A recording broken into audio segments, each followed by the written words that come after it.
السلام علیکم ورحمۃ اللہ وبرکاتہ۔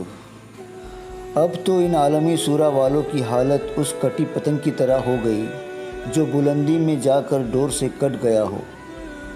کبھی دارالعلوم دیوبند کا جھونکا اسے دھتکار دیتا ہے تو کبھی انہی کے گھر پاکستان کی عمارت والی سورہ کا جھونکا اسے دور کر دیتی ہے۔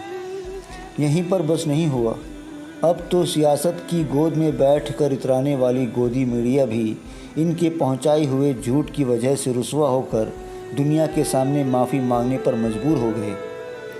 اب جائے تو کدھر جائے، ہر طرف سے ان پر جو جھونکا پڑ رہی ہے، اس سے ان کی حالت یہ ہو گئی ہے کہ خود ان کو خبر نہیں کہ یہ گرے گا تو کدھر گرے گا۔